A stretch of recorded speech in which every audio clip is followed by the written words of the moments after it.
Selamat datang di Cap Tikus Channel. Intro. Wah, akhirnya Cap Tikus upload. Let's go nonton.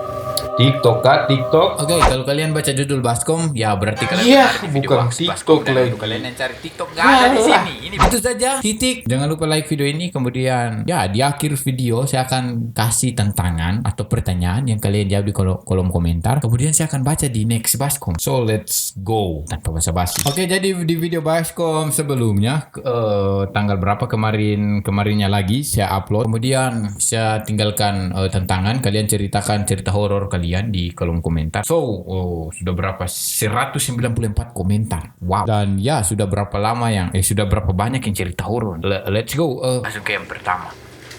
Play musik horor dari MJ Boy. Wah, Pengalaman horor seram saya. Hashtag juga. pengalaman horor saya. Oke. Pada jam 21.15 itu jam 11 lebih 15 menit. Saya masih main game online di kamar sendiri. Tapi entah kenapa Joni saya mau ke dapur. Maksudnya kencing. Oh iya, oke. Kencing. Nah, tanpa tidak disengaja saya mendengar suara desahan tidak jauh dan ternyata itu suara tetangga saya. Tetangga gua lagi olah. Gila, sumpah banget horor, sumpah bang. Ya, thank you pengalaman horornya. Masih. Astaga. Ini dari Dewi Fortuna. Wow, Dewi Fortuna. Gue mau pulang ke rumah jam 1 malam.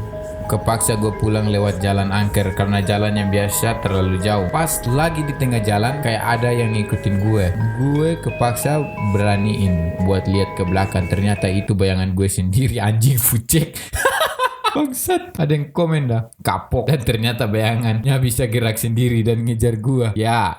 Nah, astaga. Ini cerita horor ada yang benaran dah sih? Ada yang horor, benar-benar horor dah. Waduh, ini banyak sih. Ini dari Davis Yohanes. Pengalaman yang paling horor yaitu ketika lihat mantan yang kita sayang jalan dengan pacar barunya.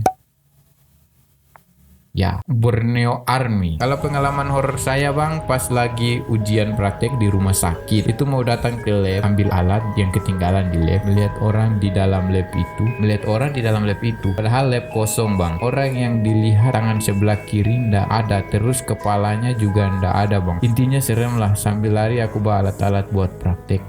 Bang. Wow, seram itu loh, serius. Pokoknya yang berbau rumah kosong, tempat bekas pembunuhan, rumah sakit, aduh, itu horor cuy. Merinding saya, dingin maksudnya. Ini cerita waktu di saya punya rumah yang pertama. Saya dia dengan mamanya sedang nonton film sekitar 000 waktu Indonesia Tengah. Oke, itu jam 12 ya. Tiba-tiba ada suara pasir yang jatuh di atas atap rumah. Oke. Tapi anehnya pasirnya nggak jatuh. Jadi ini saya terjemahkan saja ya. Tidak lama kemudian ada suara orang batuk di luar rumah. Pas keluar tidak ada siapa-siapa. Itu cerita horor pertama. Soalnya banyak karena di rumah ini ada penunggu pemilik rumah yang pertama. Mulai dari orang Doti sampai di kompleks ini angker parah. Oh, Doti itu by the way itu semacam mantra. Kalau mungkin di Jawa santet, jadi di timur sana kebanyakan yang sebut Doti. Wow. Ini dia cerita. Kalau kita baca biasa aja, tapi kalau kalian coba bayangkan ini kalian dalam rumah tiba-tiba bunyi kayak pasir. Itu kalau di kepala saya itu cuma satu, itu mantranya orang itu mungkin dilempar pakai apa di atap rumah. Kemudian ada yang batu, mungkin dia seret habis baca mantra.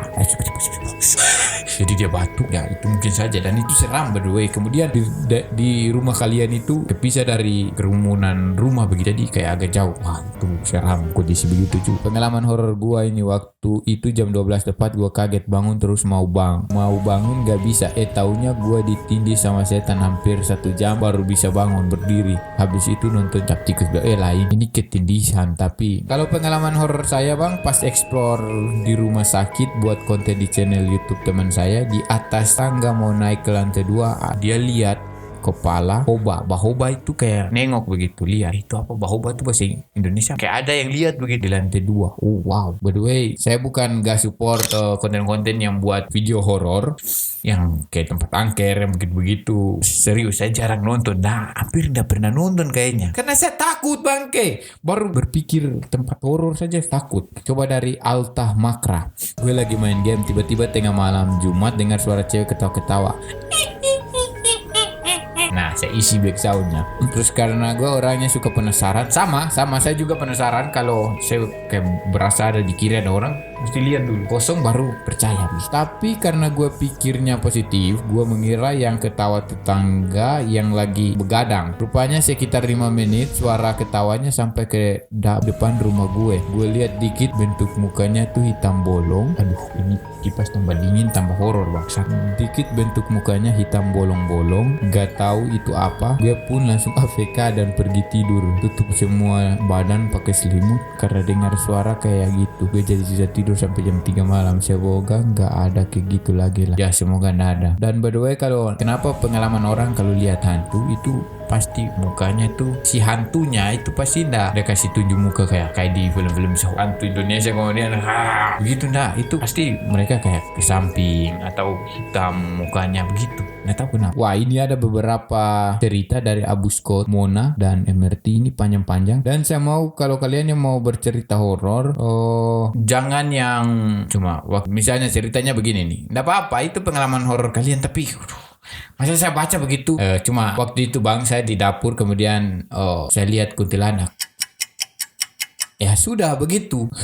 Kurang menyeramkan. Saya butuh yang lebih menyeramkan, kayak menggambarkan tempat. Misalnya kalian cerita begini. Jadi waktu itu saya sekitaran umur 16 tahun, SMA kelas 1 kalau tidak salah. Waktu itu saya kan tinggal di orang, kemudian mereka itu melihara babi begitu. Terus kandangnya jangan babi lah, ganti dengan ayam. Kemudian tengah malam saya dengar kayak ayam teriak begitu. Gitu. Jadi karena saya penasaran takutnya ada yang maling, saya ke sana. Kemudian waktu masuk ke kandangnya nggak kebuka, lihatnya ayam pada santuy semua tidur. Terus bunyinya apa? Kemudian waktu sampai di dekat kandang itu, saya dengar suara bayi menangis dan itu agak jauh di belakang rumah begitu. Nah cuek saya balik ke belakang rumah, tiba-tiba dengar suara bayinya menangis itu pindah lagi. So that's it. Besok paginya ada kejadian di mana seorang bayi di kompleks itu yang meninggal, kemudian lehernya itu ada tanda biru begitu. Nah, cerita horor yang begitu tapi by the way tadi tuh saya karang ya. Cerita horor begitu boleh. Lanjut coba yang ini ya. Ini yang panjang-panjang biasanya seru. Abu Scott pernah kalau by the way yang cerita dalam bahasa timur, bahasa sehari-hari di timur sana, saya akan terjemahkan ya. Waktu itu pernah dia kasih kenal pacarnya ke sahabatnya dan teman-temannya yang lain, dan dia pacaran sudah 6 tahun lebih. Suatu saat tuh cewek kasih putus. Gak lama kemudian itu cewek dia jalan dengan sahabatnya sendiri. Itu menurut saya hal yang paling seram yang dia alami. Dan sekarang dua semua masuk 1 tahun baru beta masih jomblo. Wow. Hai, Ini baru horor. That's horror serius. Pacaran 6 tahun kemudian, bro, kenalin ini pacar saya. Kasih kenal teman-teman, tak terus salah satu naksir. Selang 1 minggu putus, dia jadian sama teman kau yang itu. Bangsat kau Bambang, Tuh, ini horor. Nah, ini dari Mona. Lepas balik dari tempat kerja, saya langsung pulang ke rumah. Kan perintah kawalan pergerakan polisi minta kita duduk di rumah. Udah jam 11, dekat jam 12 begitu. Saya rasa dia rasa kayak udah nyaman dalam mobil. Kayaknya ada sesuatu yang ngikutin gitu, kayak ada seseorang. Lalu ya dia teruskan perjalanan sambil dengar lagu dalam mobil. Tiba-tiba cermain belakang mobilku bunyi sesuatu. Aku nggak peduli, tapi dalam hati nggak ada manusia yang duduk di atas mobil seharusnya dalam mobil. Tiba aja di rumah, benda itu masih ngikutin. Mau panggil imam, nggak bisa, jadi takut gue. Udah sendirian lagi di rumah. Oh wow. Aduh, ini bahasa apa sih? Saya agak ngaco, tapi saya tangkap dia nih. Ceritanya dia pulang kerja karena sudah malam. Dia naik mobil polisi minta kita duduk. Oh, dia kayak naik mobil polisi begitu. Maybe. Sorry saya kurang tangkap. Tapi ya begitu, ada yang ngikutin dia dari tempat kerjanya. Waduh, saya sudah baca tapi bohong. Aduh, nggak baca. Misalnya ada cerita horor yang memang menakutkan dan real, ada yang cerita sungguh-sungguh, tidak menutup kemungkinan di baskom selanjutnya saya akan bikin spesial dia. Mungkin via telepon, kemudian kita tanya-tanya bagaimana horor sebetulnya. Dan mari kita baca nih dari Yuda Immanuel Mandi. Pernah sewaktu saya sering nginep di secret himpunan. Oh oke. Saya punya secret di lantai 3 terus jalan sekitar secret seperti koridor begitu. Satu malam saya mau pergi ke WC, itu lampu koridor mati. Lantas saya jalan karena masa bodoh tidak bisa tahan kencing. Saya pergi, oh dia tidak bisa tahan kencing. Selesai dari WC saya kembali ke secret. Saya baru sadar pas jalan ke WC itu di lantai jalan ada remah dan kering yang saya lewati. Itu daun kering saya sapu begitu padahal saya jalan pelan-pelan tidak lari, dan itu malam sunyi sepi, tidak ada juga angin tertiup. Bangke ku ceritakan gila. Oh wow, jadi kurang lebih dia nih di secret himpunan. Jadi biasanya begitu kalau kalian anak kuliah punya himpunan begitu, entah pecinta basket atau sama-sama dari daerah, kemudian punya secret di lantai 3, terus jalan sekitar secret seperti koridor begitu. Oke, kayak lorong begitu masuk, dia rasa kencing dan dia jalan. Ternyata dia tidak sadar itu di kakinya itu kayak oh my god, not space. Astaga. So ya, kamera saya mati dan kayaknya baskom kali ini sampai di sini ditutup dengan cerita dari Yuda Immanuel Mandi. Next baskom kayaknya saya masih baca cerita-cerita horor, maybe part keduanya. Dan untuk kalian yang punya cerita horor kasih tahu di bawah. Itu saja, sampai jumpa Soliar. Bye bye.